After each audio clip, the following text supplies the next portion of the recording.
At dahil nga umulan kahapon, hindi ako nakaligtas sa tulo ng bubong ko. Yes, Mati, tumutulo yung bubong ko. Etong bubong na to ay kakapalit lamang. Nagpa-rescue na rin ako sa buong team ng kuya ko. May lumulusot pa rin na tubig. Kaya eto, ako na ang mangunguna. Subukan natin kung uubra ba. Bali, ang magiging plano ay siya ang unang aakyat ng bubong. Ako na may aakyat sa taas ng kisame. Dahil i-guide ko siya, lalagyan niya ng bulkasil. Ganon talaga ang buhay. Kapag wala ang tatay, si nanay ang magpakatatay. Hambang nandito nga ako, may tumatawag sa akin. Si Kuya Gray, may bumibili daw. Kaya sagot ko doon muna sa kabila.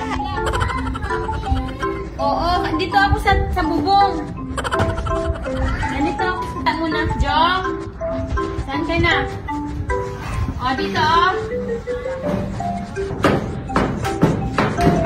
Dahil malakas ang kutob ko, hindi ubra ang unang plano. Pupunta naman tayo sa pangalawang plano. Dahil iba ang tinuturo ko, iba din naman ang tinuturo niya. Yan pala munang ginawa ko habang hindi pa naayos. Sinabitan ko muna ng pamunas para hindi na maligaw ang tubig, bagsak sa planggana. Bali, ang tagas pala ay nanggagaling sa text. Buti na nga lang sa mga oras na to ay tulog pa ang isang amo ko. Dahil ang ingay ko sa taas kakapukpok, ayan, gising na. At kung makahawak, akala mo ililipad ako. Maring Margie, rescue naman dyan. Kaya ang pangalawang plano, ako na mismong aakyat. Alas 7:30 pa lang ng oras na to, pero sobrang tirik na ng araw. Dito ko na-appreciate, hindi basta-basta ang trabaho ng isang pagiging construction worker. Sana nga talaga ay napuntuhan kong itong ginagawa ko. Bumasi na lang tayo sa pakiramdam. Pag naakyat ako ng bubong, naalala ko yung ginagawa ko dati sa Manila. Nakapagtrabaho ako sa isang kilala at malaking hospital sa Manila. At nalagay ako sa purchasing department. Bilang isang purchaser, kailangan mong samahan sa site contractor na gagawa ng project. At ang project na gagawin nung time na yon ay ang napakalaking tangke ng tubig. At nakapwesto yun sa pinaka-rooftop ng building. Aba, hindi rin kaya biro ang taas ng floor na yun. Less than 100 floor din siguro yun. Hindi ko na kasi maalala kung ilang floor yun eh.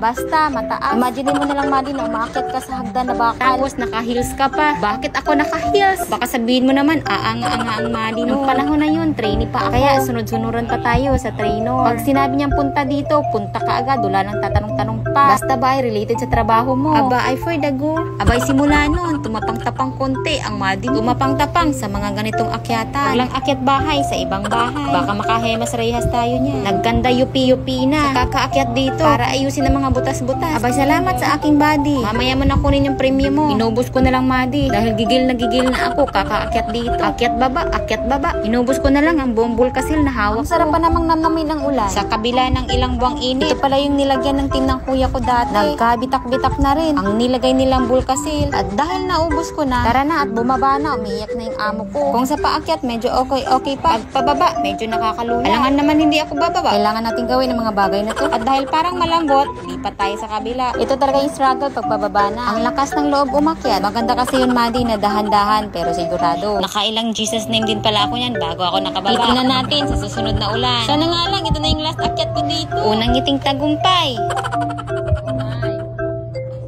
Pangalawang ngiting tagumpay. Akala mo naman hindi nanginig. Dahil ang body ko'y nanginginig din. Nagpapahawak din ng hagdan. Tamang pakyut lang muna. Dahil nandyan si Crush.